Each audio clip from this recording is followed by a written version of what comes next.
하나님 말씀 보도록 하겠습니다. 오늘 하나님 말씀은 요한복음 6장 1절부터 21절까지입니다. 본문이 조금 긴데요. 신약성경 152쪽, 153쪽입니다. 요한복음 6장 1절부터 21절까지입니다.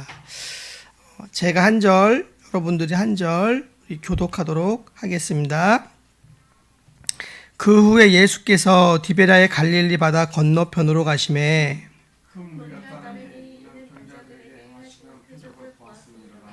예수께서 산에 오르사 제자들과 함께 거기 앉으시니 예수께서 눈을 들어 큰 무리가 자기에게로 오신 것을 보시고 빌립에게 이르시되 우리가 어디서 떡을 사서 이 사람들을 먹이겠느냐 하시니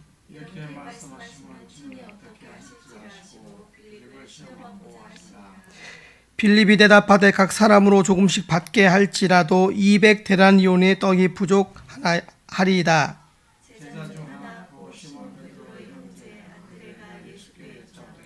여기 한 아이가 있어 보리떡 5개와 물고기 2마리를 가지고 있나이다. 그러나 그것이 이 많은 사람에게 얼마나 되겠사옵나이까.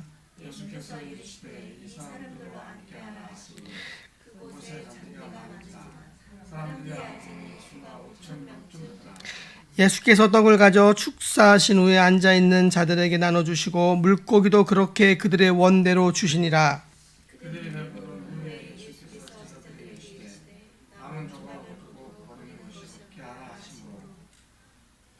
이에 거두니 보리떡 5개로 먹고 남은 조각이 12바구니에 찼더라.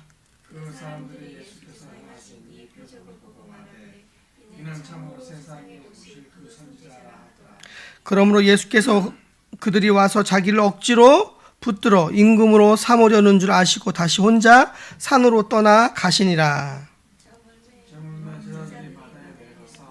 배를 타고 바다를 건너 가버나움으로 가는데 이미 어두웠고 예수는 아직 그들에게 오시지 아니하셨더니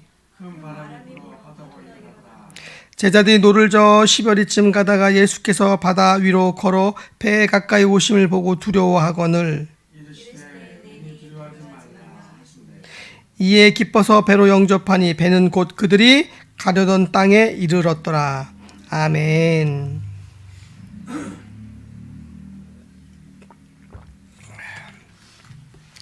오늘 하나님의 말씀 함께 나누겠습니다. 요한복음의 7가지 표적, 요한복음의 7가지 표적, 그 4번째 시간입니다. 살아있는 떡 예수 그는 누구신가 라는 제목으로 오늘 말씀을 전하도록 하겠습니다. 오늘은 요한복음에 나오는 4번째 표적입니다. 우리가 너무나 잘 알고 있는 오병이어의 표적이죠. 그 오병이어 안에서의 내용에서 몇 가지의 중요한 은혜로운 메시지들을 우리가 뽑아낼 수 있고 전달할 수 있는데, 오늘은 그 안의 내용의 메시지보다 그 오병이어의 사건이 어떤 의미를 가지고 있는지에 대해서 조금 더 초점을 맞추어서 말씀을 전하려고 합니다. 그래서 예수님께서는 말 그대로 오병이어를 가지고선 5,000명을 먹이셨다고 하는데 여자와 어린아이를 뺀 숫자이기 때문에 거의 한 10,000명 가까이를 먹이신 겁니다. 여러분, 10,000명을 식사 대접을 해보셨나요? 10,000명이 밥을 먹으려면 그 어마어마한 일입니다. 예수님께서 오병이어를 가지고 10,000명에게 충분히 먹이시고 12광주리를 남기셨습니다. 그리고 예수님께서 그런 민중들의 욕구들을 채우시기에 그들은 정치적인 구원자를 사모했기에 예수님을 왕으로 추대하려고 했죠. 예수님께서 그들의 의도를 아시고 예수님이 그들을 피하셨습니다. 그리고 제자들과 예수님은 조금 다른 길을 갔지만 그러나 이제 예수님과 함께 만나는 지점 속에 있으면서 예수님이 홀로 배를 타고 오는 제자들을 만나러 오시는데 바다 위를 걸어오는 그런 신비한 존재로 예수님께서 그들 앞에 나타나십니다. 예수님께서 왜 이런 기적을 2번씩이나 행하셨을까요? 이제 본문을 보면서 요한복음의 저자가 예수님을 어떤 존재로 우리에게 그리는지에 대한 말씀을 나누겠습니다. 요한은 시작할 때 그 배경을 산과 바다 그리고 6월절로 제시를 합니다. 지금 오늘 우리가 일어난 이 본문의 배경은 6월절을 배경으로 합니다.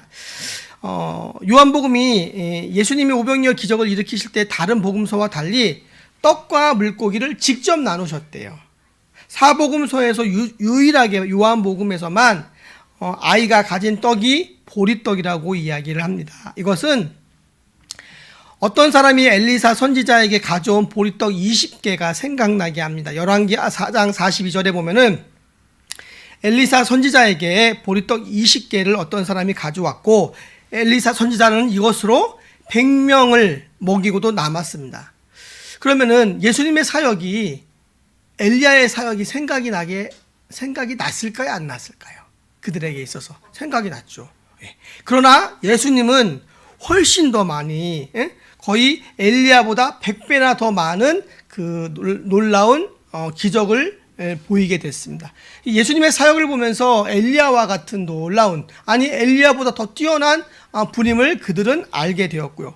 배부르게 먹고 12바구니가 남았고, 여기서 이제 우리가 배부르다라는 단어는 버리지 말라라는 단어와 12이라는 숫자에 우리가 주목을 할 필요가 있는데, 예수님께서 또한 바다 위를 걸으셨죠. 그리고 내니 두려워하지 말라, 나야 두려워하지 말라고 말씀을 하십니다. 거기에도 굉장히 중요한 메시지가 담겨져 있습니다.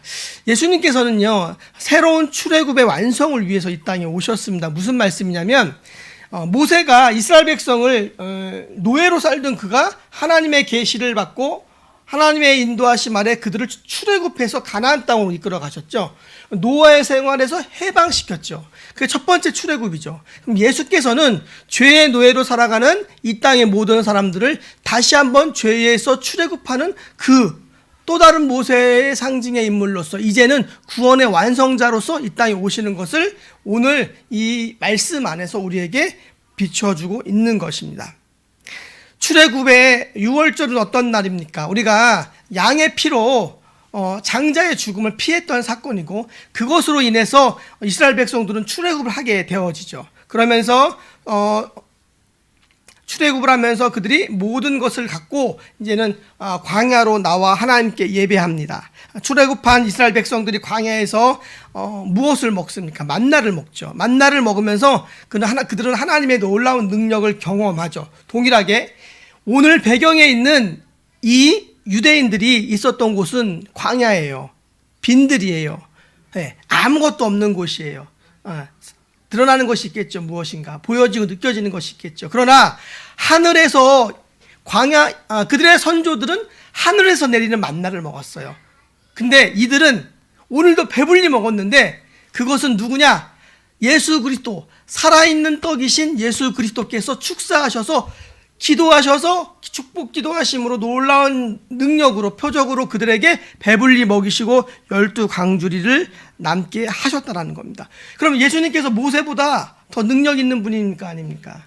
더 능력 있는 분이죠. 그러면은 그 당시에 유대인들은 엘리야도 생각났을 것이고 모세도 생각이 났을 겁니다. 그런데 엘리야보다도 위대한 분, 모세보다도 위대한 분, 그러면 그들은 다윗의 후손의 혈통으로 인해서 우리 가운데 메시아를 주시겠다고 약속하신 하나님의 약속의 말씀이 그들에게 떠올랐을 겁니다. 그래서 자신들에게 먹을 것도 해결하시고 병자도 치료하시고 귀신도 쫓으시고 모든 문제를 해결하신 이 예수만이 우리들의 구원자시고 진정한 메시아이며 왕이라 생각했고, 그래서 예수님을 그들이 왕으로 추대하려고 했거든요. 그런데 예수님은 그들의 왕이 되는 것, 예수님은 만왕의 왕이시고 유대인의 왕이시지만 예수님이 그들의 왕으로서 등극하는 것이 예수님의 사역의 첫 번째 목표가 아니죠. 그래서 예수님께서 그들의 의도를 알고 예수님이 몸을 피하셨다는 것입니다.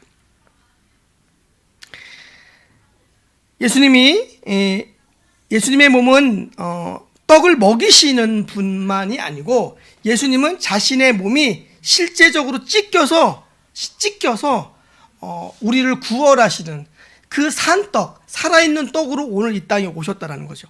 오병이어 사건을 통해서 예수님이 우리에게 주시는 메시지 속에서 예수 그리스도가 너희들의 구원자이시고 메시아라는 것을 그들에게 알려주는 것도 분명히 있었고, 엘리야보다도 위대하고 모세보다도 위대했던 그 놀라운 분이라는 것, 그러나 그분이 이루고자 하는 그 구원의 완성은 그분이 이루고자 하는 등극하려고 하는 왕의 자리는 인간들이 생각하는 왕의 자리가 아니었죠. 그들은 로마의 압제로부터 정치적인 독립을 원했고 다윗 때와 같은 강력한 그런 어떠한 왕권이 확립되어져서 이스라엘 백성이 정말로 그들이 자신들의 선조들의 영광을 다시 누리기를 원하는 것이 그들의 소망이었다는 겁니다. 그러니까 예수님이 이 땅에 오셔서 하시는 그 사역의 정점과 목표와 민중들의 삶의 어떠한 그 방향성은 전혀 달랐다라는 것이죠. 요한복음 6장 53절에 보면은 예수님의 살을 먹고 피를 마시는 자는 살게 할 겁니다 라고 말씀되어 있습니다. 그러니까 오병이어의 기적 때에 예수님께서 직접 떡을 떼어 주셨어요. 그래서 그 예수님의 떡을 먹은 자들은 육신이 배불렀죠. 동일하게 예수 그리스도께서 십자가에 죽고 부활하셨죠. 부활하시고 살아있는 떡으로서 그의 피를 마시고 그의 몸을 떡을 먹는 자들은 영원히 죽지 않고 살겠다라는 것을 오늘 오병이어 사건을 통해서 그들에게 보여주고 계시는 겁니다. 그런데 그 많은 사람들은 단순히 육신의 배부름만 생각하는 거죠. 하나님의 놀라운 구원의 역사들을 보지 못하고 육신의 배고픔만, 그 배고픔과 굶주림을 해결해 주는 분, 엘리야보다 위대한 분, 모세보다 위대한 분, 다윗의 영광을 누릴 수 있는 분, 그런 분으로 예수님을 생각하게 하고 그 예수님을 왕으로 추대하려고 합니다. 그런데 예수님께서는 그들을 피하여서 한적한 곳으로 가셨고, 그 이전에 이제 제자들과 어떤 대화가 있으셨을 거예요. 어디서 만나자, 뭐 그런 이야기가 있지 않았겠습니까? 그리고 예수님께서 그들을 충분히 먹이시고 12광주리를 남긴 것은 그 12광주리가 12지파를 상징합니다. 그러니까 예수님께서 자신이 오신 이유가 내가 온 것은 양으로 생명을 얻게 하고 더 풍성히 얻게 하려는 것이다 라고 요한복음 10장 10절에 말씀합니다. 그러니까 풍성한 생명의 약속은 배부르다라는 말을 통해서도 표현되고 있지만, 하나님께서 이스라엘 백성들이 가나안 땅에 들어가 젖과 꿀이 흐르는 땅으로 그들을 인도하여 들어가 그들이 그곳에서 하나님께 온전히 제사하며 예배하며 풍성한 삶을 누리는 것, 그 언약을 다시 한번 떠올리게 해 주신다라는 겁니다. 그런데 하나님께서 광야에서 이스라엘 백성으로 먹는 것으로 떡으로 시험을 하셨죠. 왜 이스라엘 백성을 광야길을 걷게 하셨습니까? 신명기 8장 3절에 보면은 사람이 떡으로만 사는 것이 아니여 여호와의 입에서 나오는 모든 말씀으로 사는 줄을 내가 알게 하려 하심이라. 사람이 육신을 입고 있기 때문에 먹고 살아가는 떡의 문제가 제일 중요하고 그것으로 사는 것처럼 보이지만, 사람의 존재는 결국엔 여호와 하나님의 입으로 나오는 그분의 말씀으로 말미암아 우리가 산다라는 거죠. 그러면서 하나님을 잃어버리면은 어떻게 될지, 내 마음에 교만하여 내 하나님 여호와를 잊어버릴까 염려하노라. 내가 만일 내 하나님 여호와를 잊어버리고 다른 신들을 따라 그들을 섬기며 그들에게 절하면 내가 너희에게 증거하노니 너희가 반드시 멸망할 것이라. 신명기 8장 14절 19절의 말씀입니다. 하나님의 뜻은 분명합니다. 내가 가나안 땅에 너희들을 이끌고 들어가서 너희를 배부르게 먹게 하겠다는 거죠. 저와 여러분들에게도 동일합니다. 내가 너희들을 불러서 하나님의 자녀로 삼고 내가 너희들의 인생 가운데 간섭하고 개입하여서 내가 너희들의 인도함, 성령의 인도함 가운데 너희들이 따라오고 순종할 때 내가 너희들을 배불리 먹겠다라고 하나님 말씀하시죠. 그런데 그런 말씀 가운데 우리에게 풍성한 삶을 약속하시고 또한 우리에게 영원한 생명을 약속하십니다. 그런데 많은 사람들은, 가나안 땅의 이스라엘 백성들은 살만하면 더 잘 살기 위해서 예수님을, 아니 하나님 여호와 하나님을 배반하고 바알과 아세라 신을 섬기면서 우상 숭배하며 또한 재앙을 받는 그런 계속 일들이 되어져 가죠. 그것이 그들만의 문제가 아니고 오늘 우리들만의 문제라는 거죠. 우리가 급급할 때 주님 앞에 나와서 문제 해결 받으면은 또 하나님 앞에 안 나와요. 어려울 때 하나님 앞에 간절히 기도하다가 문제가 해결되면 하나님 찾지 않는 모습이 인생들의 모습이라는 겁니다. 하나님께서 이스라엘 백성들에게 가나안 땅을 허락하시면 내가 너희에게 배불리 먹이겠다. 가나안 땅이 젖과 꿀이 흐르는 땅이라고 하지만 사실은 거기에는요, 하나님의 철저한 자연을 하나님께서 다스리시고 하나님이 섭리하셔야지만, 이른 비와 늦은 비를 줘야지만 양식을 소출해서 먹을 수 있는 땅이에요. 그게 무슨 말이냐면 그냥 씨만 뿌리면 나는 그런 너무 좋은 양식이 식물이 자랄 수 있는 환경은 아니고 하나님의 때를 따라 돕는 은혜가 있어야지만 먹고 살아갈 수 있는 땅이었다라는 거죠. 그러니까 우리가 살아가는 인생도 그래요. 척박해요. 근데 하나님의 때를 따라 돕는 은혜가 있어야지만 우리도 살 수 있는 거예요. 우리가 우리의 힘과 능력으로 무엇인가 해보잖아요. 그러면 그 문제가 해결되지 않아요. 근데 해결돼도 문제야. 해결되면 더 교만해지는 거거든요. 우리는 우리들의 일과 그 다음에 우리들의 교회의 신앙생활과 모든 것들이 동떨어져 있지 않고요. 우리들의 삶의 전 영역을 하나로 묶여줘야 돼요. 우리가 공부하는 일도, 직장생활을 하는 일도, 그리고 사회에서 인간관계를 맺는 일도, 사업하는 일도, 교회에서 신앙생활을 하고 훈련받는 일도, 이 모든 것들이 하나님 앞에 기도하면서 우리가 이 일들을 풀어가는 게 맞는 거지. 그러면 응답받고 그 일들을 해결해 가야지. 신앙생활은 신앙생활대로 분리돼서 하고 세상에서의 일들은 세상에서 분리돼서 하면은 굉장히 이중적인 신앙생활을 하고 세상 가운데 하나님이 우리 가운데 약속하신 성령의 인도함을 받지 못하는 삶이 된다라는 거죠. 그래서 저와 여러분들의 인생 가운데 우리가 각자 서 있는 삶의 자리가 다르죠. 우리 일상의 삶에서 성령의 인도함을 받는 삶이 되시기를 주의 이름으로 축원합니다. 사랑하는 여러분, 예수님께서 이제 새 이스라엘, 새 12지파를 모으는 일을 자신이 유월절 어린 양 죽임을 당함으로써 성취될 것을 보여주십니다. 12강주리가 이스라엘 12지파를 상징한다고 이야기를 했습니다. 그러면서 그들을 유월절에 예수님께서 오셔서 그 놀라운 표적을 보여주시면서 오늘 말씀을 전하는 이 내용의 맥락들이 들어가 있는데 오늘날 성경이 기록되어졌고 해석되어진 이 시대에도 이 내용을 모르는 사람이 얼마나 많아요. 그런데 그 당시에 그 사건 속에 있는 사람은 이야, 오병이어 떡으로 10,000명이 먹는구나 하면서 그 놀라운 기적에 막 미쳐갖고선 예수님이 왕이시다 이것만 생각했지, 신비로운 그 뒤에 구속사의 역사의 흐름 속에 예수님의 살이 찢기고 피를 흘리고 죽으실 것이라는 것을 누가 알았겠습니까? 제자들도 몰랐고요. 그 어떤 누구도 몰랐다라는 거죠. 예수님 그분만 아셨다라는 겁니다. 예수님께서는 그들을 피하여서 한적한 곳으로 가셨고 예수님의 제자들은 배를 타고 예수님의 뒤를 따릅니다. 그러면서 바다 위에 예수님께서 걸어오신 예수님을 바라보면서 굉장히 두려워 떠는 모습이 공간복음에 또한 나옵니다. 그러면 예수님께서 내니 두려워 말라라고 말씀하시죠. 이 장면에서 의미하는 것은 뭐냐면 여러분, 홍해를 둘로 가르셨죠.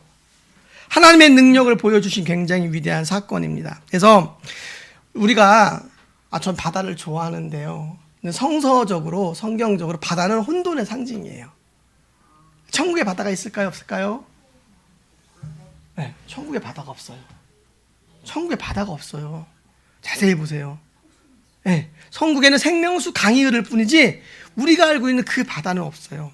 바다는 첫 창조부터 혼돈의 상징이고 어두움의 상징이죠. 그래서 예수께서 바다여 잠잠하라, 디베라 호수, 바다라고 하죠. 너무나 크기 때문에 끝이 안 보이니까 거기서 이 광풍이 몰아칠 때 그 광풍을 잠잠하게 하시는 그 말씀의 사건 속에서 그 자연 만물을 다스리시는 창조주의 능력도 보지만 그곳에서 어둠과 혼돈과 악의 세력을 짓밟는 예수 그리스도의 모습이 그곳에서 보이시는 거죠.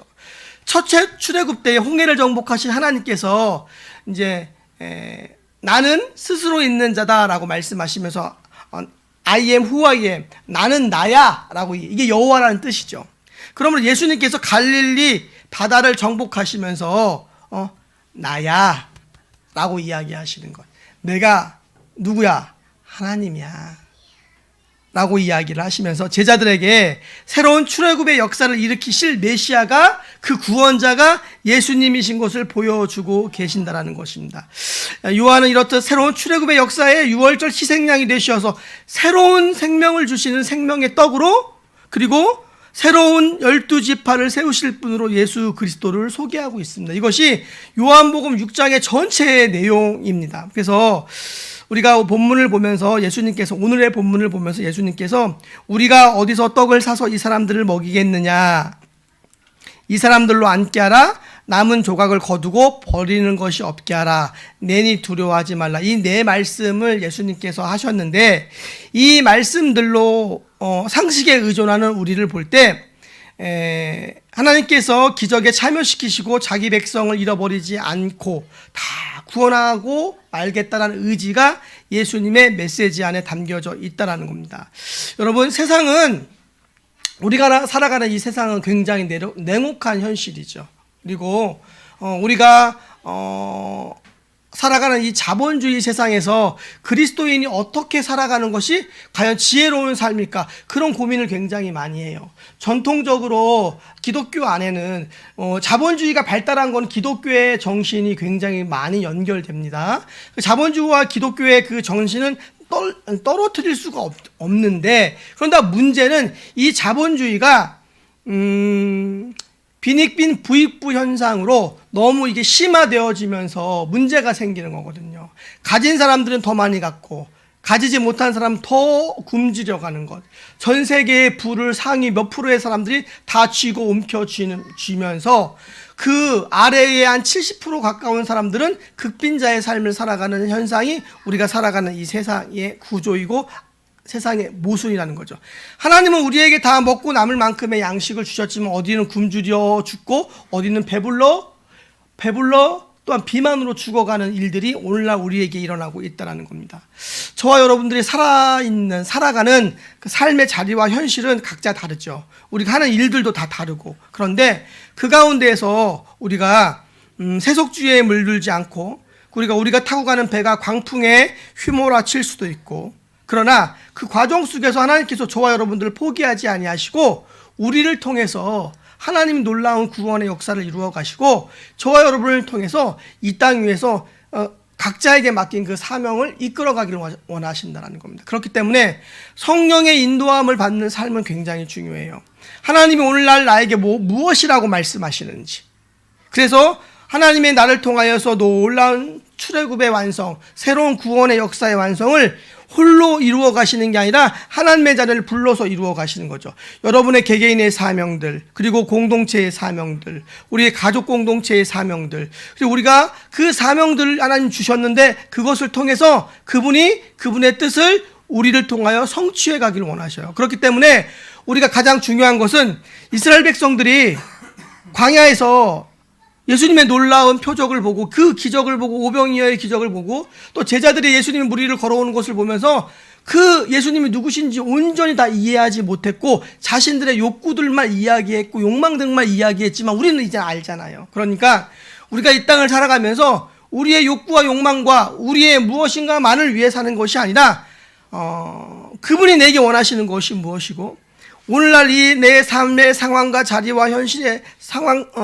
삶의 자리 속에서 내가 어떻게 반응하기를 원하시는지 우리가 조용히 하나님 앞에 나아가 묵상하며 기도하고 하나님의 뜻을 묻는 것이 굉장히 중요합니다. 근데 그게 안 되면 우리의 인생은 계속 방황하는 인생이 돼요. 예수님은 정치적인 왕으로 오시지 않았지만 그들은 예수님을 정치적인 왕으로 삼으려고 했죠. 왜? 자신들의 욕망을 채우려고 했기 때문에, 자신의 꿈과 자신의 이상을 펼치려고 했기 때문에. 예수님의 제자들도요, 예수님을 통해서 한 자리 하려고 했었어요. 야, 너는 오른쪽, 나는 왼쪽에서. 너는 좌의정, 나는 우의정 할래. 그럼 너는 영의정 할 거야? 이렇게 하듯이 예수님의 제자들도 예수님이 만약에 어떠한 그 왕이 되시면 나름대로 그 자리에서 무엇인가 한 자리 하려고 하는 마음들이 있었고, 예수님이 십자가에 죽으러 간다 그러니까 베드로가 막았잖아요. 죽지 말라고. 어디 감히 죽으시냐고 이거죠. 나 좀 이름 좀 나고 나 좀 고생했는데 따라다니면서 내가 그물도 버리고 생계도 뒤로 하고 내가 아내와 장모님도 뒤로 하면서 내가 여기까지 왔는데 나 좀 잘 나가봐야 되지 않겠습니까? 라는 그 마음들이 제자들의 마음이었고 그 당시 유대민중들의 마음이었고 오늘날 저와 여러분들의 마음이라는 거죠. 그래서 우리의 욕망을 채워주실 분이 아니라 그분의 뜻이 우리를 통하여 펼쳐질 때 하나님께서 저와 여러분들에게 모든 것을 더하여 주실 것입니다.